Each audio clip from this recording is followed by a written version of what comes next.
a la Semana Santa, ¿verdad? El próximo domingo, según entiendo, es Domingo de Ramos, ¿verdad, hermana? Y la hermana Sandra ya está preparando sus ramos por allí. Pero el próximo domingo, ya les voy a decir a todos, pero traigan algo, traigan una flor, traigan... Los ramos es un poquito difícil de encontrar aquí, ¿no es cierto? Pero si traen algo que pueda servir para recordar ese día en que el Señor Jesús entró a Jerusalén y la gente salió a recibirlo con ramos y con flores y echaban sus mantos delante de él, así es que vamos a hacerlo. Y el próximo viernes, es decir, de este viernes que viene al siguiente, es Viernes Santo, y ese día vamos a tener una vigilia, ¿verdad? A partir de las, no sé, Ricardo, ¿quedaron en algo de la reunión? Ese viernes no, ¿verdad? Entonces vamos a hacerlo temprano, desde temprano podemos venir aquí a las 7 y está bien, 7 de la noche aquí, y hacemos una vigilia recordando la muerte de nuestro Señor en ese día. Y el día domingo es el día especial, ¿verdad? El próximo domingo es el día de resurrección, así que vamos a estar aquí, vamos a hacer un programa especial, estamos ya preparando algunas cosas que queremos hacer y esperamos que todos puedan venir y que puedan invitar a gente, ¿verdad? Yo recuerdo que siempre la gente tiene dos fechas especiales en el año que van a la iglesia, ¿no es cierto? La una es ¿cuándo? Es Semana Santa. Todo el mundo quiere ir a la iglesia en Semana Santa. ¿Y la otra cuándo es? Cuando se casan y nunca más vuelven. Sí, bueno, la otra es por allá por Navidad, por Año Nuevo, ¿verdad? La misa del gallo y esas cosas que eran antes, así es que es un gusto que podamos estar aquí y recordar ese momento. Estamos hablando un poco respecto a los nombres de Dios y la idea es conocer a Dios, ¿verdad? Cuando uno conoce a una persona, uno puede aprender a amar a esa persona. Si no la conoce, es muy difícil que la ame. Puede ser ilusión, ¿no es cierto? Puede ser ese primer amor que el flechazo, ¿no es cierto?, se convierte en amor verdadero cuando se conoce a esa persona. Y cuando se la conoce uno puede decir si lo amo o no lo amo, ¿verdad? Y el problema es que muchos se casan antes de conocerla. Y entonces cuando ya se casan, la conocen, ahí se dan cuenta que no era la mujer o el hombre que estaban esperando. Y eso es un problema. Pero el conocer a Dios es importante para que nosotros podamos saber cómo es Dios, cómo actúa, quién es Dios realmente, y para que de esa forma, conociendo quién es Él, aprendamos a amarlo y a respetarlo y a vivir con Él. Y esta forma, este nombre de Dios que vamos a ver hoy día, ya Roberto lo leyó en el pasaje, es Jehová o Yahvé Nisi, que significa el Señor es mi bandera, el Señor es mi estandarte. Nisi es una palabra en hebreo que significa bandera, significa estandarte. Y esto es lo que vamos a ver hoy día en el capítulo que acabamos de leer. Estaban en guerra, no porque Israel la buscó, sino porque este pueblo de Amalek vino a atacarlos cuando ellos estaban cruzando el desierto para ir a la tierra prometida. Y entonces la historia cuenta que ellos salieron a pelear. Y cuando estaban en la pelea, lo que hizo Moisés fue subir a un monte alto, y en este monte él tenía su vara, ¿verdad? La vara era un símbolo muy importante para los judíos. En la vara ellos no solamente era un pedazo de madera, sino que ellos tenían inscripciones en la vara, ¿verdad? Y muchas de esas inscripciones eran relacionadas a Dios, pero eran relacionadas también a su familia, quiénes eran, era hijo de alguien, y esa vara era importante, por eso se habla de la vara de Moisés, la vara de Aarón, cada uno tenía su propiedad, ¿verdad? Que era esta vara que lo identificaba, y cuando esa vara se perdía o alguien la encontraba, podían identificar de quién era porque ahí estaba escrito quién era y las bendiciones de Dios para su vida y para su familia. Entonces Moisés subió al monte y dice que él alzaba su mano, ¿verdad? Y cuando él alzaba su mano Israel estaba ganando la batalla, pero cuando él se cansaba y bajaba las manos, ¿verdad? Entonces el enemigo era el que empezaba a ganar. De tal forma que Moisés, como ya estaba viejito, entonces lo que hicieron fue lo sentaron dos personas que dice aquí la escritura que eran Aarón su hermano y Hur, sostenían sus manos para que él pueda tener las manos levantadas y de esa forma fue como Israel ganó la batalla. Entonces, cuando ganaron la batalla, Moisés dice en el versículo 15 que edificó un altar y llamó a este lugar, a este nombre, a este altar, con el nombre de Dios, y es lo que vamos a ver ahora, Jehová Nisi. La bandera, ustedes saben, la bandera es un símbolo de un reino, ¿verdad? De un país. Cada país tiene su bandera. Y esa bandera que tienen los países significa algo de su país, ¿no es cierto? Por ejemplo, yo no sé mucho de las banderas de ustedes, pero la bandera de Ecuador, que es casi la misma de Colombia y de Venezuela, ¿verdad? Tienen un significado, los tres colores, amarillo, azul y rojo, ¿no es cierto? Que yo me acuerde, el amarillo es el oro, la riqueza, el azul es los cielos hermosos que tiene Ecuador en la mitad del mundo, y el rojo es la sangre. ¿Es así, hermano? Eso era lo que significaba, ¿verdad? ¿No? Todavía me acuerdo de las clases. La sangre de los héroes que fue derramada por la independencia del Ecuador. Y así cada bandera tiene su significado y es una simbología que representa algo que identifica a un país, que identifica a un reino, ¿verdad? También las embajadas, por ejemplo, en donde quiera que se encuentren, cuando uno pasa por alguna parte y ve una bandera izada, ¿verdad? En un edificio, entonces uno sabe que esa bandera está izada en un lugar que aunque esté en cualquier otra parte del mundo, pertenece al país de uno, ¿no es cierto? Y entonces uno entra allí, a ese lugar, a esa embajada o ese consulado, y uno dice, estoy en mi territorio, estoy en mi país, porque esa es la bandera, ¿verdad? Que está levantada.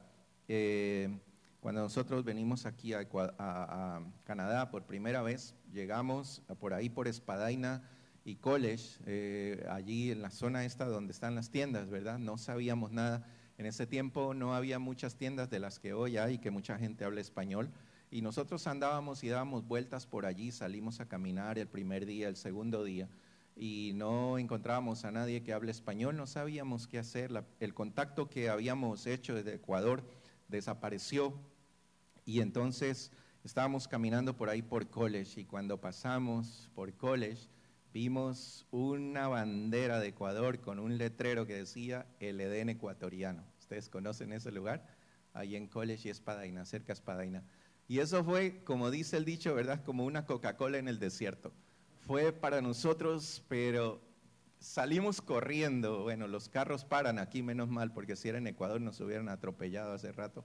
Salimos corriendo y llegamos allí y fue una cosa, pero que no cabíamos de alegría. Y él hablando español y era ecuatoriano y él nos guió y nos explicó algunas cosas y nos ayudó bastante. Y ese día, allí en ese lugar, conocimos a un señor que Ricardo lo conoció también, ¿verdad? Hoy día él partió con el Señor, se llama Roberto, un argentino. Y estábamos nosotros hablando con este señor y cuando le decíamos que, bueno, que si Dios quiere, queremos buscar posibilidades de quedarnos aquí en Canadá, era para eso que venimos con nuestra visa de turista. Y entonces el viejito que estaba ahí atrás nuestro, que parecía gringo, ¿verdad? Porque era así, blanco, pelo blanco, él dijo, Dios si quiere. Y cuando nosotros oímos eso, wow, ¿qué pasó? Y desde ese día él se hizo nuestro amigo y él nos ayudó también muchísimo en nuestro establecimiento aquí en Canadá. Pero es esto lo que significa una bandera, ¿verdad? Cuando una bandera está alzada en lo más alto de su mástil, como se llama, quiere decir que ese reino, ese país está bien, ¿no es cierto? Quiere decir que está en victoria, que es un país autónomo, que es un país que tiene poder, que tiene soberanía, Y cuando un país o un reino en una batalla conquistan a otro, ¿no es cierto? Lo primero que hacen cuando conquistan es, ¿qué cosa? Levantar la bandera. Estados Unidos fue a Japón en la Segunda Guerra Mundial y cuando conquistó Japón, lo primero que hizo fue levantar su bandera y decir, nosotros aquí estamos reinando, somos victoriosos, hemos vencido. Eso es lo que significa una bandera levantada en alto. Cuando una bandera está a media asta, ustedes saben qué significa, ¿verdad? Algún problema hay en el país. Hubo muertos por una tragedia o hubo una guerra y mataron soldados de ese país. Y eso es lo que significa cuando ustedes aquí en Canadá ven que esas banderas grandísimas que ponen en todas partes están a la mitad, es porque algo pasó con Canadá, algo está pasando, algún problema, alguna pena, algún dolor. Pero cuando la bandera está en el suelo, ¿no es cierto? Cuando es pisoteada, cuando es quemada, ¿qué significa eso? Significa que ese reino está derrotado, que ese reino está destruido. Y cuando llegan a un país y encuentran la bandera y ganaron la batalla, lo primero que hacen es bajar esa bandera, tirarla al piso, quemarla o pisotearla y levantar la bandera del reino que ganó, del que conquistó. Y eso es lo que significa. En una batalla, la bandera es un símbolo del reino, es el símbolo que identifica que ese país que está en guerra, que está en batalla, se llama Israel, por ejemplo, o se llama Alemania. Los alemanes tenían su bandera, ¿verdad?, con la suástica, y ellos donde quiera que iban llevaban su bandera y decían, nosotros aquí somos los reyes. Y eso es lo que significa en las batallas la bandera.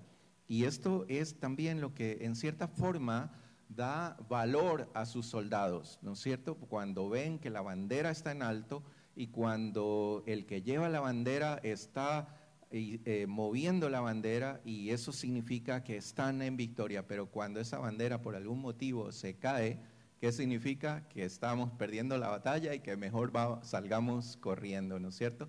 En Ecuador, y como hay varios ecuatorianos aquí, hay una historia. Es una historia tremenda que cuando yo llegué allá a Ecuador se escuchaba, pero no como una historia, sino como algo realidad, que era realidad. Y es la historia de un teniente en la Guerra de la Independencia, 1822, que se llamaba Abdón Calderón. Ustedes recuerdan, hermanos, la historia esta, ¿verdad? La enseñaban en las escuelas y en todas partes. Yo cuando la primera vez escuché que les enseñaban a mis hijos, ellos vinieron a contarme, yo decía, como yo no estudié allí, yo no conocía esa historia, pero cuando ellos me contaron a mí, me dijeron, ¿y eso es verdad? Y ellos, sí, papi, eso es verdad, eso es historia y está en los libros de historia del Ecuador, ¿no es cierto? ¿Y cuál es la historia? La historia es que cuando estaban en la batalla del Pichincha, que fue la guerra de la independencia, 1822, los españoles contra los patriotas, y ahí estaba el mariscal Sucre, Antonio José de Sucre, que es el libertador de Ecuador, ¿no es cierto? Y entonces había un teniente que era el que llevaba la bandera, ¿sí? Y cuando este teniente estaba llevando la bandera, entonces le tiraron un cañonazo, le volaron el brazo, entonces cogió la bandera con el otro brazo. Y cuando estaba haciendo eso, le tiraron otro cañonazo y le volaron una pierna, luego le volaron la otra, al final le volaron las piernas y los brazos y él quedó sosteniendo la bandera con sus dientes, ¿verdad? Pero él mantuvo la bandera en alto y él es un héroe de Ecuador, ¿no es cierto? Porque aún, no sé si todavía lo hacen en el ejército, pero cuando en el ejército pasaban revista, ¿verdad?, el que gritaba, el que estaba pasando lista decía Abdón Calderón, ¿no es cierto? Y la respuesta del grupo era, murió gloriosamente en el Pichincha, pero vive en nuestros corazones. Esa es la historia de Abdón Calderón. La verdad, la verdadera historia es que sí, él fue herido en la batalla, pero él prefirió permanecer en batalla, aunque hubiera podido irse, pero recibió 4 balazos, no eran cañonazos, eran balazos, y él murió ahí en la batalla, habiendo podido salvarse si él quería salir de la batalla, pero realmente él era quien llevaba la bandera, y esa bandera se mantuvo en alto hasta que los patriotas ganaron esa batalla de la independencia del Ecuador. Nosotros como cristianos, desde el momento en que nos convertimos, estamos en una batalla, en una guerra. ¿Por qué? Porque aquí en el mundo espiritual hay dos bandos, ¿verdad? Y cada bando tiene su jefe. El bando de la maldad, el bando de la pasión, el bando de la sensualidad, el bando del dinero, de las riquezas, de todo eso que tiene un jefe, que la Biblia lo llama Satanás, ¿verdad? Y el otro bando, que es el reino del amor, el reino de la paz, el reino de Dios, ¿verdad? Que tiene que ver con todo lo positivo. Y estos dos bandos siempre están en constante lucha, en constante pelea. Cuando nosotros nos convertimos y decidimos decirle al Señor Jesús, yo quiero que tú entres a mi corazón, nos pasamos del un bando al otro. Pero el problema de esta guerra es que el enemigo de este bando no está dispuesto a perdernos tan fácilmente. Y si él sabe que ya nos perdió, entonces lo que quiere es de alguna forma hacernos la vida imposible. Y no es posible que un cristiano que se ha pasado a este bando se pase de vez en cuando a este otro de acá y todo le salga bien, ¿verdad? Porque es un enemigo, se convirtió en un enemigo de este bando. Y entonces, desde el momento que nos convertimos, estamos en esta guerra. Pero esta guerra que tenemos no es una guerra material, ¿verdad? No es una guerra que se gana con armas materiales, no es una guerra contra personas, es una guerra espiritual, es una guerra contra espíritus. Y dice Efesios 6, del 10 al 12, dice, por lo demás, hermanos míos, fortaleceos en el Señor y en el poder de su fuerza. Es decir, no con nuestras fuerzas, sino con el poder de la fuerza de Dios, ¿verdad? Y dice, vestidos de toda la armadura de Dios, para que podáis estar firmes contra las acechanzas del diablo.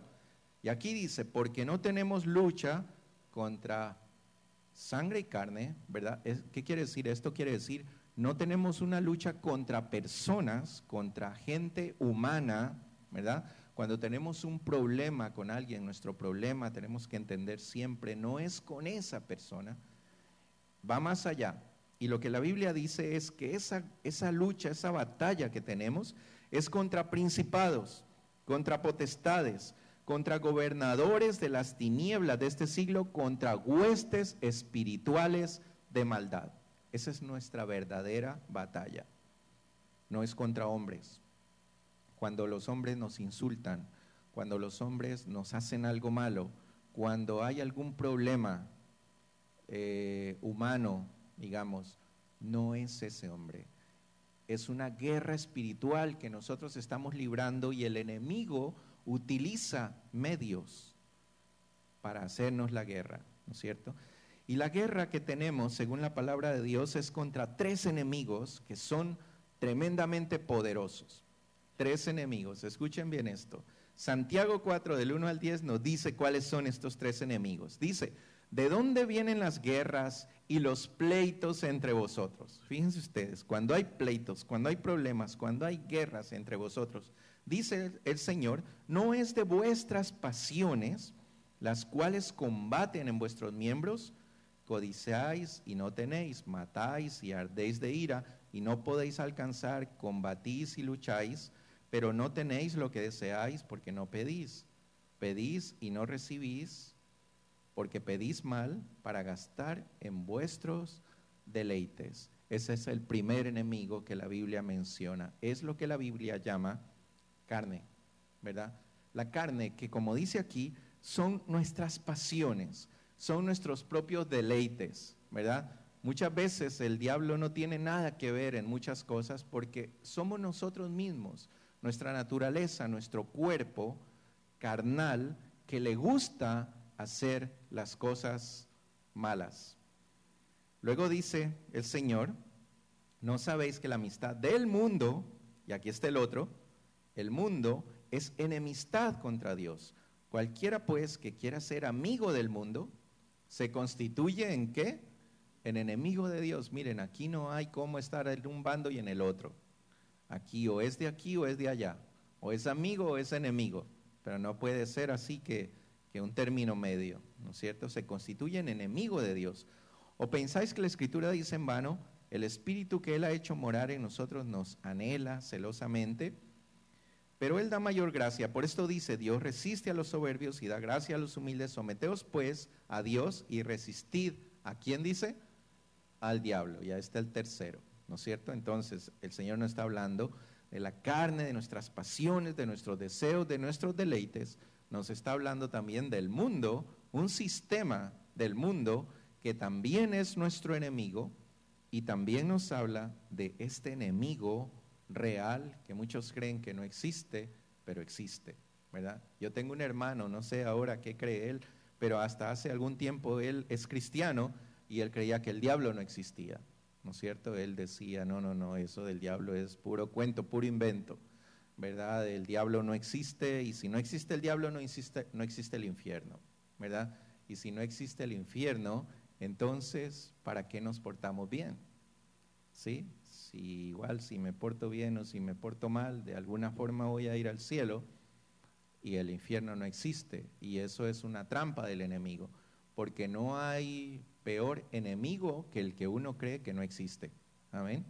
Si ustedes piensan que Canadá no tiene enemigos, y dicen, no tenemos enemigos, abramos la puerta a todos, hagamos todo, metámonos, seamos amigos de todos, pues eso es lo peor que podría ser. Pero reconocer que uno tiene un enemigo, en el caso de la vida espiritual, es muy importante. Entonces, la carne son las pasiones, los deseos, los deleites, la sensualidad, los apetitos sexuales. Eso es lo que la Biblia llama carne. Gálatas 5, 16, 17 dice, digo pues, anden por el Espíritu y no cumplan el deseo de la carne, porque el deseo de la carne es contra el Espíritu y el del Espíritu contra la carne, pues estos se oponen el uno al otro, de manera que ustedes no pueden hacer lo que deseen. Fíjense ustedes, muchas veces deseamos hacer cosas. Nuestra carne, nuestra naturaleza desea hacer cosas. Es aquella naturaleza que desea quedarse durmiendo en lugar de venir a la iglesia. Es aquella naturaleza que prefiere comer grasa y comer carnecita de puerco y comer todo eso sabiendo que le hace daño, pero es lo que desea, es lo que le gusta hacer, ¿no es cierto? Es aquella naturaleza que siempre está buscando satisfacer sus propios deleites, sus propios placeres, sin pensar en otros, sin pensar en Dios, sin pensar si lo que a mí me gusta es lo que a Dios le gusta. Y según lo que leemos aquí, aparentemente lo que a mí me gusta no es lo que a Dios le gusta, porque los deseos de la carne, dice, son contrarios a los deseos del Espíritu. Muchas veces lo que nosotros deseamos no es lo que Dios quiere para nosotros, no es lo que Dios quiere que hagamos. Romanos 8, del 5 al 8, dice, porque los que son de la carne piensan en las cosas, ¿de qué dice? De la carne, ¿verdad? Pero los que son del Espíritu, en las cosas del Espíritu. Cuando nosotros estamos embebidos en nuestros pensamientos, ¿verdad? Por un momento hagamos un alto y meditemos en qué es en lo que pensamos. Si lo que estamos pensando siempre es cómo satisfacerme, cómo tener placer, cómo ganar más dinero, cómo vivir mejor la vida, cómo vestirme mejor. Todo eso, en lugar de pensar las cosas espirituales, y si el 50 o el 80 o el 90 o el 100% de tu mente está pensando en esas cosas antes que en las cosas espirituales, hay que revisar tu vida, porque algo está pasando. No puede ser que uno, siendo espiritual, esté pensando solamente en las cosas carnales. Dice, porque el ocuparse de la carne es muerte, dice el Señor, pero el ocuparse del Espíritu es vida y paz. Por cuanto los designios de la carne, dice, son enemistad contra Dios, porque no se sujetan a la ley de Dios, ni tampoco pueden. Y los que viven según la carne no pueden agradar a Dios. Fíjense qué tremendo, este tremendo enemigo que tenemos, que somos nosotros mismos, ¿sí? Por eso es que nosotros, la palabra egoísta no existe en el diccionario del reino, porque un cristiano no puede ser egoísta. Un cristiano no puede pensar en sí mismo primero en satisfacerse a sí mismo, en estar bien a sí mismo, mientras los otros, y mucho más Dios, no está contento, no está satisfecho. Esa es la gran diferencia, debería ser la gran diferencia entre un cristiano y un no cristiano. Un cristiano verdadero es aquella persona que piensa primero en los demás, que piensa cómo hacer bien a los demás. ¿Recuerdan lo que dice el Señor? Que nosotros debemos amar a nuestros enemigos, ¿no es cierto? Como a nosotros mismos, dice el Señor. Y si realmente yo me amo, debo amarlos a ellos igual que como yo me amo. Si yo deseo algo para mí, es lo mismo que deseo para todos. Y yo quiero el bienestar de todos en lugar de buscar solamente mi bienestar. Ese es un verdadero cristiano. Y eso es lo que dice aquí. Los que viven según la carne no pueden agradar a Dios. El segundo enemigo, el mundo. En Lucas 4:5 encontramos el relato del Señor Jesús cuando era tentado por Satanás, ¿ya? Y dice que el diablo lo llevó a un lugar alto, a una altura, y le mostró en un instante todos los reinos del mundo. Y le dijo, todo esto, todo su dominio, toda la gloria, yo te daré. Y fíjense ustedes lo que dice aquí, qué tremendo. Pues a mí me ha sido entregado y a quien yo quiero, se lo doy. Miren ustedes, qué tremenda la autoridad del diablo ahí en ese momento. Él le dijo al Señor Jesús, al mismo Dios, le dijo, todo esto es mío, a mí me lo entregaron. ¿Quién se lo entregó? ¿Dios? No, el mismo hombre se lo entregó. Cuando el hombre decidió ser desobediente a Dios y hacerle caso al diablo en lugar de a Dios, el hombre mismo le entregó la autoridad al enemigo sobre todo lo que hay en esta tierra, sobre sí mismo, sobre la creación, sobre todo. Y eso fue lo que él dijo ahí, porque a mí me ha sido entregado y a quien yo quiero se lo doy. Miren ustedes qué tremendo este diablo, ¿verdad? Decirle eso al Señor Jesús. Y entonces le dice, ¿cómo te lo puedo entregar? Si tú te postras y me adoras. Esa era la condición. Le dijo, si tú te postras y me adoras, yo te doy todo esto. No tienes que ir a la cruz, no tienes que hacer nada, yo te entrego la escritura de esto que es mío, ¿verdad? Y la respuesta del Señor Jesucristo, por supuesto, fue, escrito está, al Señor tu Dios adorarás y solo a Él servirás. Y eso fue lo que le dijo. Primera de Juan 2, del 15 al 17 dice, no amen al mundo, ni las cosas que están en el mundo. Si alguno ama al mundo, el amor del Padre no está en él, porque todo lo que hay en el mundo, los deseos de la carne, los deseos de los ojos, la vanagloria de la vida, no proviene del Padre, sino del mundo. Dice, y el mundo pasa y sus deseos, más que la voluntad de Dios. El que hace la voluntad de Dios permanece para siempre. Fíjense ustedes, no amen al mundo. ¿Qué quiere decir esto, hermanos? No estoy diciendo que uno no tiene que buscar de alguna forma cumplir o suplir las necesidades que uno tiene con lo que pasa en el mundo. ¿No es cierto? ¿Necesitas un trabajo? Sí, es verdad.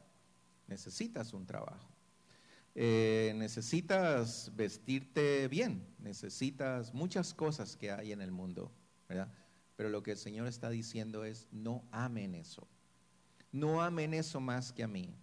No amen el vestirse más que el servirme a mí. No amen el buscar lo que el mundo te puede ofrecer en lugar de lo que yo te puedo ofrecer. Eso es lo que dice el Señor. Necesitamos, y el Señor lo dice también, estamos en el mundo, es verdad, estamos allí. Y tenemos que vivir en un sistema, tenemos que sujetarnos a algunas leyes, tenemos que vivir allí, convivir en el mundo. Pero dice el Señor, estamos en el mundo, pero no somos del mundo. No somos del mundo, no somos como la gente de allá afuera que ama lo que hay en el mundo. nosotros debemos ser diferentes y amar lo que es de Dios. Y el demonio, tercer enemigo, desde el huerto del Edén, desde antes de la creación, el diablo se convirtió en el enemigo número uno de Dios. Y eso significa que al ser enemigo de Dios, es enemigo también de todo lo que le pertenece a Dios. La creación es de Dios, es enemigo de la creación. El diablo, por medio de lo que el hombre ha hecho, ha estado todos estos años destruyendo la creación, porque él sabe, la palabra de Dios dice, toda la creación anuncia mi grandeza, los cielos cuentan la gloria de Dios, el firmamento, la tierra, los montes, los collados, las flores, los animales del campo, todo. Dios los creó para glorificar a Dios. Pero el enemigo está empeñado en destruir, porque sabe que la creación entera lo que hace es glorificar a Dios. Y la creación es su enemigo también. Él quiere destruirla y ha estado utilizando al hombre. Y la energía atómica y el CO2 y todo lo que hoy día el hombre produce para destruir la creación. Nosotros no podemos unirnos a ese esfuerzo.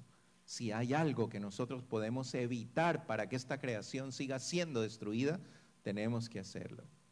Si hay algo que estás usando, que tiene un producto que daña la atmósfera, que daña la creación, no lo tienes que usar.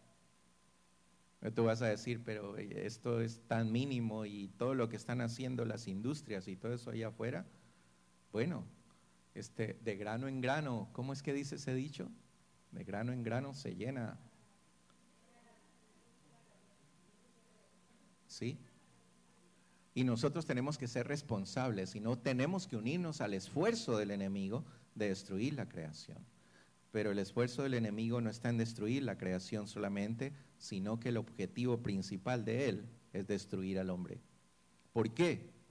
Porque si es enemigo de Dios, y dice la palabra de Dios que el hombre es hecho a su imagen y semejanza, ¿verdad? Es lo que dice la Escritura. Entonces, si somos hechos a su imagen y semejanza, Él nos odia a nosotros como odia a Dios. Y Él quiere destruirnos a nosotros. Él sabe que a Dios no lo puede destruir, pero sabe que al hombre lo puede destruir. Y entonces lo tiene al hombre metido en vicios, en drogas, en alcohol, en sexo, en pornografía. Y vienen las enfermedades, vienen los problemas, y el hombre está siendo destruido. Y eso es lo que el enemigo quiere hacer, destruir al hombre, destruir todo lo que tiene que ver con Dios, destruir a los niños. Ustedes saben lo que está pasando hoy día. Yo espero que ustedes no se olviden de esto, ¿verdad? Ya he visto que la prensa y los medios ya se están olvidando. Ahora hablan más de la cerveza que van a vender en los convenience que del currículum, ¿verdad? Las iglesias evangélicas, es una pena decirlo, es una pena decirlo. Yo he hablado con varias personas de iglesias y les he dicho, ¿qué están haciendo ustedes? Nada. ¿De qué? De la ley esta. ¿Cuál ley? Muchos ni saben siquiera qué es lo que está pasando. Esta ley está aprobada, hermanos. Esta ley se va a establecer en septiembre si nada sobrenatural ocurre. Y nosotros no podemos estar así. El enemigo quiere destruir ahora un elemento preciado del reino de Dios, que son los niños. Dice la Escritura que de los niños es el reino de los cielos, y Él los quiere destruir. Y eso es lo que está haciendo con todas estas leyes, ¿verdad?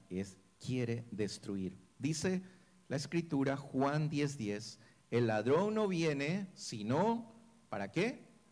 Hurtar, matar y destruir.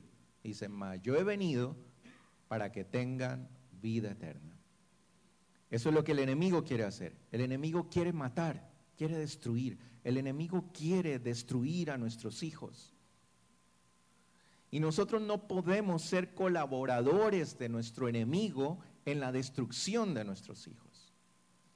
Todo lo que tiene que ver con satisfacer los deseos sensuales de nuestros hijos, los deseos de ser igual que todos los otros muchachos. Nosotros tenemos que oponernos a eso, porque es la obra del enemigo en nuestros hijos, haciendo eso. Y se lo vuelvo a decir, porque si no se lo digo yo, ¿quién se lo va a decir, hermanos? Esos jueguitos que hay, en el cual los niños están embelesados siempre en esos juegos, ¿verdad? Es el mundo, es la carne que está metiendo en ellos todo eso, porque ninguno de esos juegos es cristiano. Todos son de matar, de robar, de destruir, de dañar a otro, ¿no es cierto? Y cuando esos niños son jovencitos, lo hemos visto aquí en Canadá, en Estados Unidos, en todos estos países, para ellos no hay ningún problema coger una pistola y matar 10 niños a su alrededor. ¿Por qué? Porque lo están viendo allí todo el tiempo y para ellos el enemigo está metiendo en su mente, eso es normal, eso es normal, eso es normal. Si los otros lo hacen, tú lo puedes hacer. Destruyendo su mente. Y nosotros, hermanos, no podemos ser colaboradores del enemigo para la destrucción de nuestros hijos. La forma como se visten, la forma como hablan, la forma como caminan, la forma como se expresan, ¿verdad? A mí me da muchísimo gusto cuando hay niños que saludan, ¿cierto?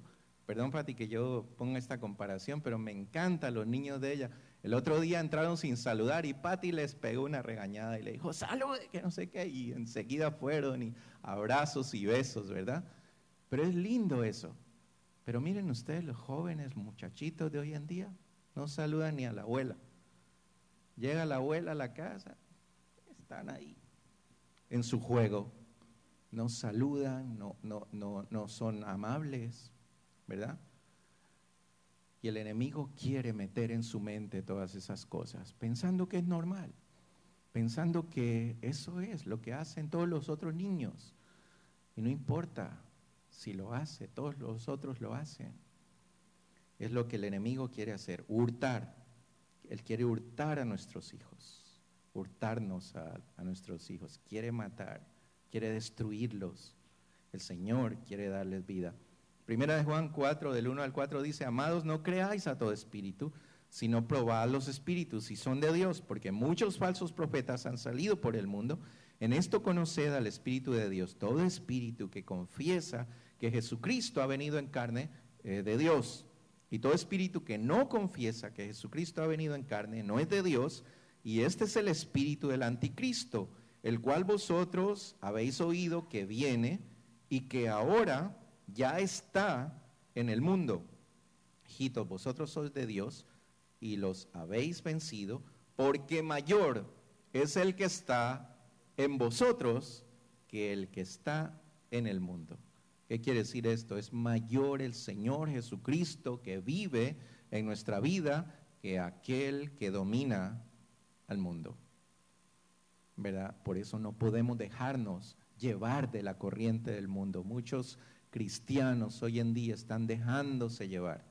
El otro día conversaba con un hermano de otra iglesia, iglesias inglesas, ¿verdad? Y él decía, hoy en día muchas iglesias están haciendo shows en los altares, ¿no es cierto? Esas iglesias grandísimas de la prosperidad y todos estos, para atraer a gente haciendo shows como en Hollywood, ¿verdad? Cantando canciones no cristianas y bailando, y las chicas salen en minifalda y se mueven y todo eso, y luego viene la prédica, ¿sí? Yo lo vi una vez en una iglesia, ahí en el internet está.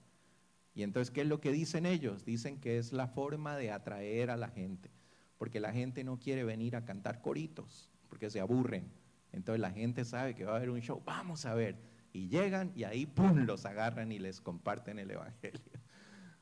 Qué tremendo, cómo el enemigo está metiendo cosas del mundo en nuestra vida, en nuestra iglesia, y nosotros estamos tranquilos. Ahora, esta bandera de victoria en nuestra vida tiene un nombre, y es el Señor Jesucristo.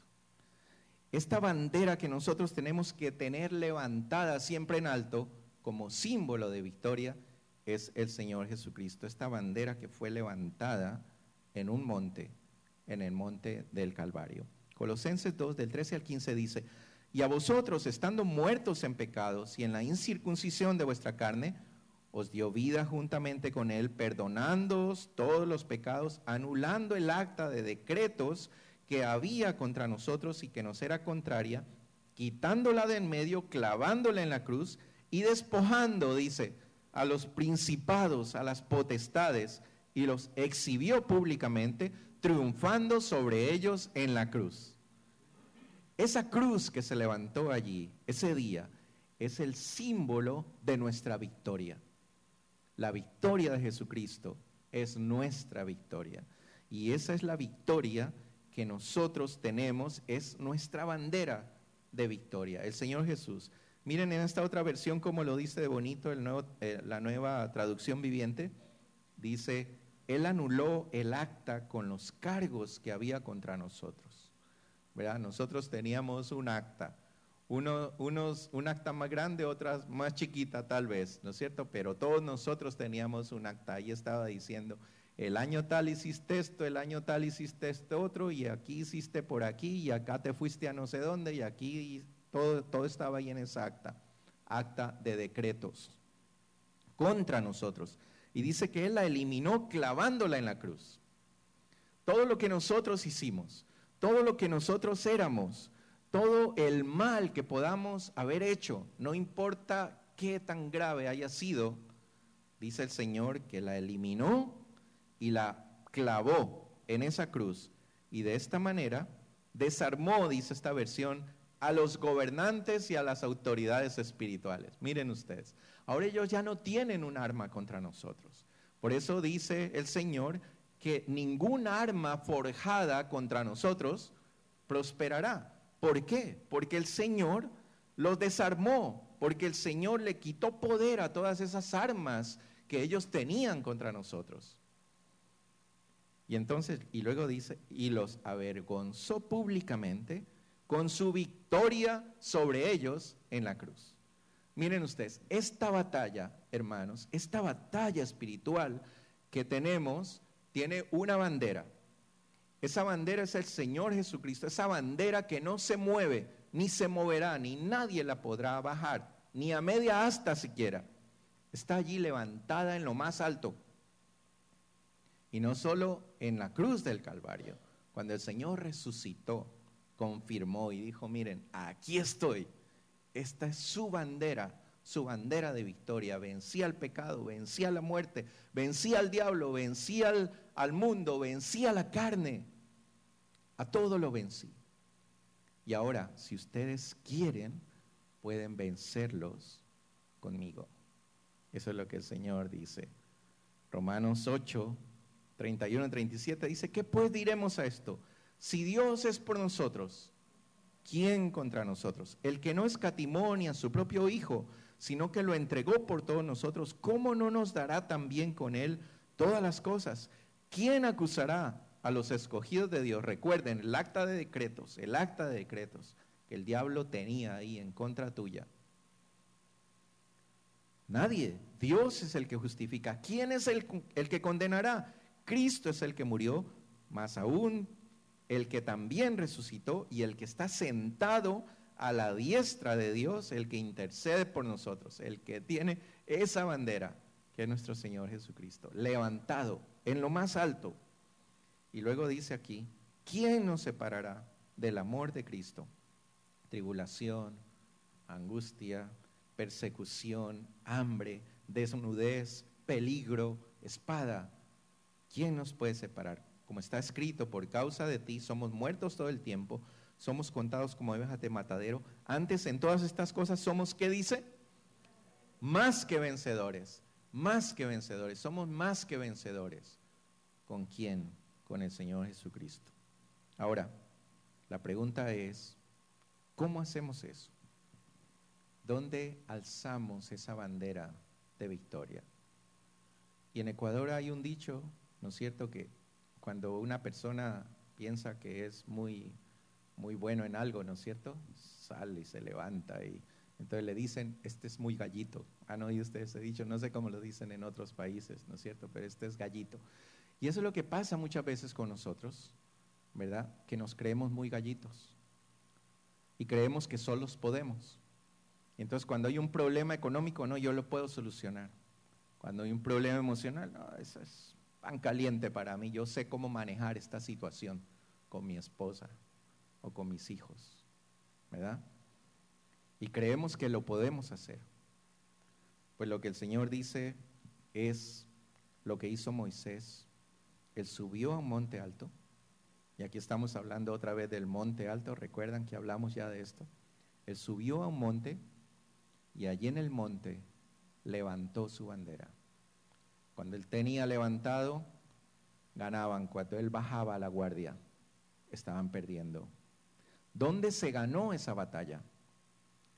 ¿La ganó Josué allá abajo? No.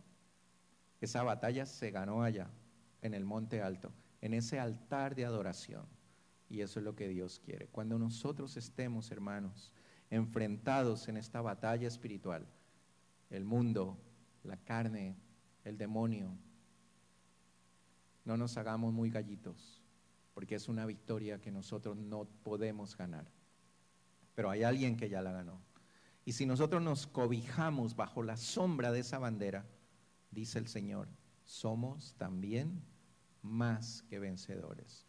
Vamos a poder vencer los problemas, lo que el mundo nos presente, lo que la carne nos presente, lo que el enemigo haga en contra de nosotros, cobijados bajo la bandera del Señor, no por nuestras propias fuerzas. Y es por eso la importancia de estar allí, en ese lugar alto que significa la presencia de Dios. Cuando hay un problema, lo primero que tenemos que hacer es subir allí y ahí levantar nuestra bandera y decir, yo soy victorioso sobre este problema. Y lo único que tenemos que hacer es que allá abajo ver cómo la batalla es ganada, como lo vieron ese día los israelitas. Quiero motivarles, hermanos, para que nunca nos olvidemos de esto. El Señor es nuestra bandera de victoria. Cobijados bajo esa victoria, nosotros somos victoriosos. Amén. Vamos a orar. Le voy a pedir que se pongan un momentito en pie y vamos a orar. Vamos a darle gracias a Dios por esa victoria que Él ya nos ha dado. Vamos a decirle al Señor, Señor, tú eres mi bandera, tú eres mi estandarte. Y cuando nosotros nos cobijamos bajo esa bandera, nosotros somos vencedores sobre todo lo que el mundo, la carne o el enemigo pueda hacer en contra nuestra. Este es el momento para decirle al Señor, Señor, posiblemente yo he estado luchando con mis propias fuerzas, yo he estado haciendo lo que a mí me parece conforme a mis deseos, conforme a mis pasiones, conforme a mis sentimientos. Pero este es el momento en el que podemos decirle, Señor, yo quiero que seas tú. Yo solo quiero estar en ese lugar alto y la bandera de victoria eres tú, Señor. Te damos gracias, Señor, por ser victoriosos contigo. Porque tú un día, Señor, en esa cruz levantaste esa bandera de victoria sobre todo lo que no es tuyo. Ese día en esa cruz, tú recuperaste, Señor, recuperaste para ti lo que le había sido entregado a nuestro enemigo. Y hoy día, por tu sangre en esa cruz y por haber sido levantado allí en ese monte, todo lo que hay y todo lo que existe es tuyo, Señor. Tú tienes el título. Toda la creación te pertenece a ti. Y aunque nuestro enemigo haga cosas para dañarla y para destruirla, sabemos que es tuya, Señor. Y eres tú el que la cuidas. Eres tú el que la protege. Y sabemos, Señor, que nosotros somos tuyos.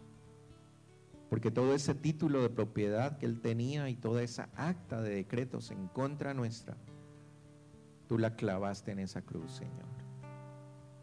Y ahora somos tu propiedad. Y ahora, Señor, nosotros estamos cobijados bajo la sombra de tu bandera, bajo la sombra de tu victoria. Y contigo somos más que vencedores. Eres tú nuestro estandarte.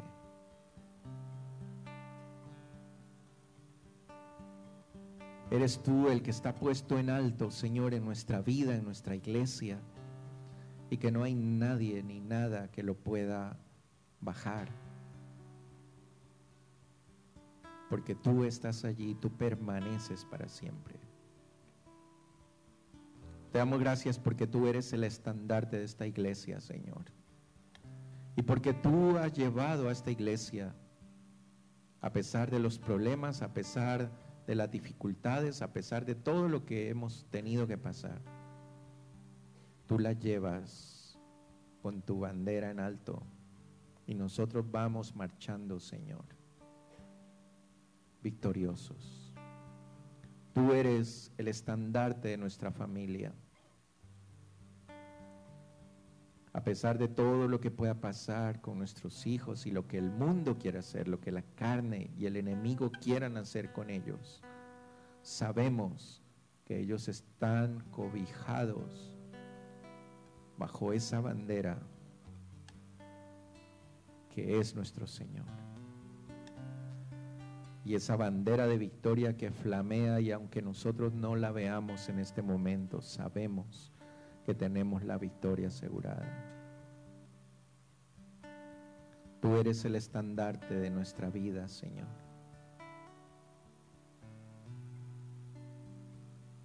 Y toda esta batalla que libramos cada día, Señor, la ganamos porque tú eres nuestro estandarte. Queremos estar allí, Señor, en tu presencia, y desde allí ganar las batallas que cada día se nos presentan. Batallas contra la enfermedad, batallas contra la muerte, batallas contra todo lo que el enemigo quiere hacer en contra nuestra. Y te damos gracias, Señor. Gracias. Gracias por ser Yahvé Nisi, el Señor, nuestro estandarte.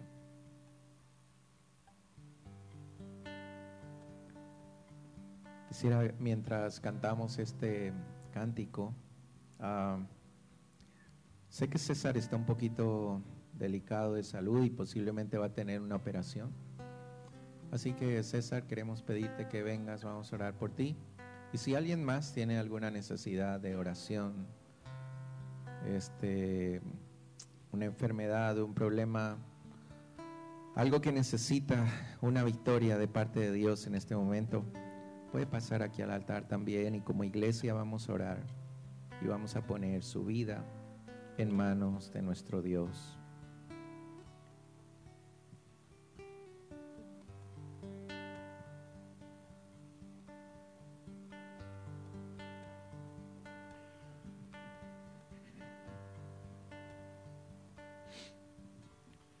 ¿Por quién eres tú? Te doy la gloria.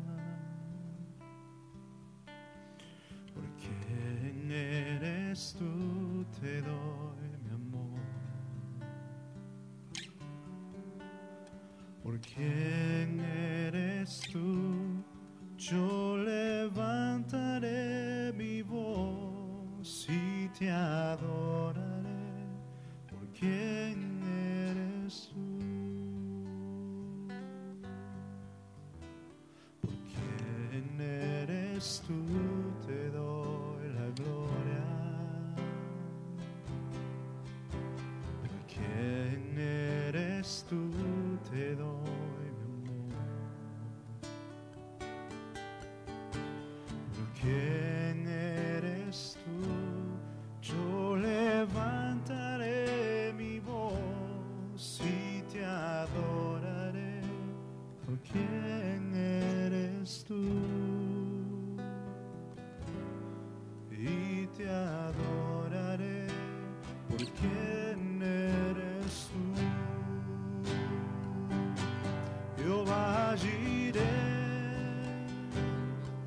Él es quien provee. Jehová Nissi, tú peleas por mí. Jehová Shalom, mi príncipe de paz, y te adoraré por quien eres tú. Jehová Jireh, Él es quien provee. Jehová Nissi, tú peleas por mí. Jehová Shalom, mi príncipe de paz, y te adoraré por quien eres tú. Y te adoraré por quien eres tú.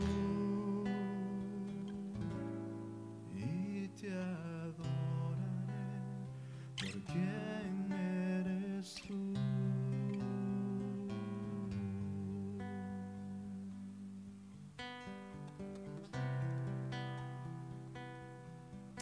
Oramos, Señor.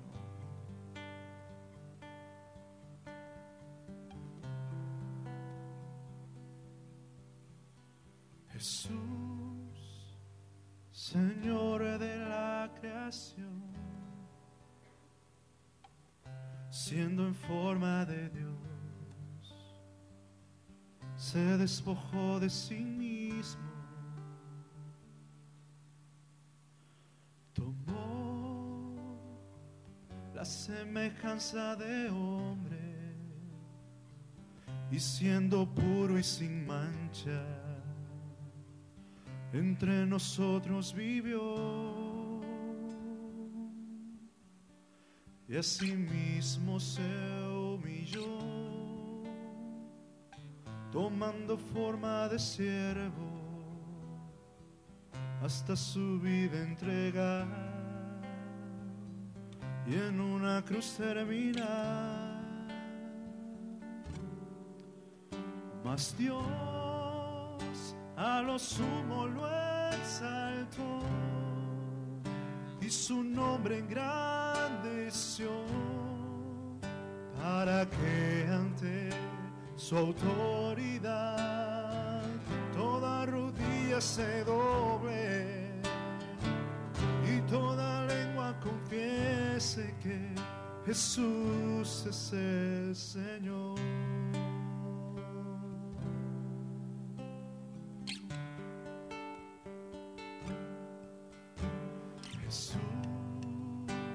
Señor de la creación, siendo en forma de Dios, se despojó de sí mismo,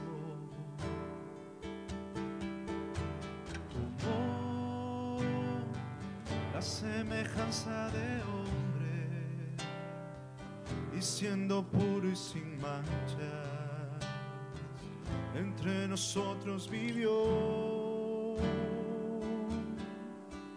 y asimismo se humilló, tomando forma de siervo, hasta su vida entregar, y en una cruz terminar. Mas Dios a lo sumo lo exaltó, y su nombre engrandeció, para que ante su autoridad toda rodilla se doble, y toda lengua confiese que Jesús es el Señor. Mas Dios a lo sumo lo exaltó, y su nombre engrandeció, para que ante su autoridad toda rodilla se doble, y toda lengua sé que Jesús es el Señor, es Señor, es Señor, es Señor, tú eres Señor, es Señor, tú eres Señor, es Señor, tú eres Señor, es Señor.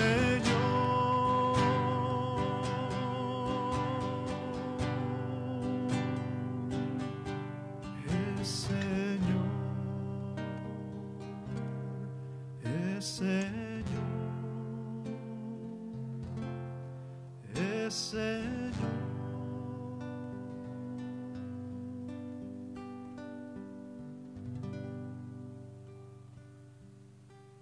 Sí, Señor, tú eres Señor de nuestras vidas. Confesamos.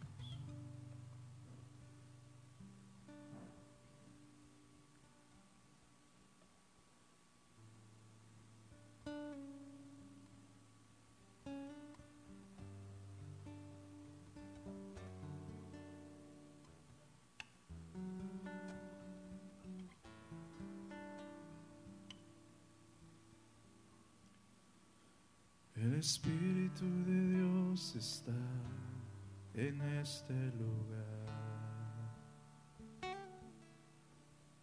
El Espíritu de Dios se mueve en este lugar. Está aquí para consolar. Está aquí para liberar. Está aquí para guiar, el Espíritu de Dios está aquí. El Espíritu de Dios está en este lugar. El Espíritu de Dios se mueve en este lugar. Está aquí para consolar. Está aquí para liberar, está aquí para guiar, el Espíritu de Dios está aquí. Muévete en mí, muévete en mí, toca mi mente y mi corazón, llena mi vida de tu amor. Muévete en mí, Dios Espíritu, muévete en mí. Muévete en mí, muévete en mí. Toca mi mente y mi corazón, llena mi vida de tu amor. Muévete en mí. Dios Espíritu, muévete en mí. El Espíritu de Dios está en este lugar. El Espíritu de Dios se mueve en este lugar. Está aquí para consolar. Está aquí para liberar, está aquí para guiar, el Espíritu de Dios está aquí. El Espíritu de Dios está en este lugar. El Espíritu de Dios se mueve en este lugar. Está aquí para consolar, está aquí para liberar, está aquí para guiar, el Espíritu de Dios está aquí. Muévete en mí, muévete en mí, Toca mi mente y mi corazón, llena mi vida de tu amor. Muévete en mí, Dios Espíritu, muévete en mí. Muévete en mí, muévete en mí. Toca mi mente y mi corazón, llena mi vida de tu amor. Muévete en mí, Dios Espíritu, muévete en mí. Muévete en mí, Dios Espíritu, muévete en mí. Muévete en mí, Dios Espíritu, muévete en mí. Te damos gracias, Señor, por tu victoria en la cruz.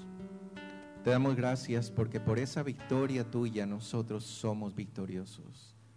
Y no hay nada ni nadie que se pueda atravesar en nuestra marcha hacia ti y hacia tu presencia, que pueda impedir, Señor, que esa victoria que tú ya ganaste en la cruz sea nuestra victoria. Te damos gracias por esa cruz. Te damos gracias por haberte levantado de esa tumba y te damos gracias, Señor, porque hoy tú eres nuestro estandarte de victoria y a ti te debemos, Señor, todos nuestros triunfos. Todo lo que somos y tenemos es por ti y para ti, porque tú eres nuestro Señor y nuestro Dios. Te damos gracias en el nombre de Jesús. Amén.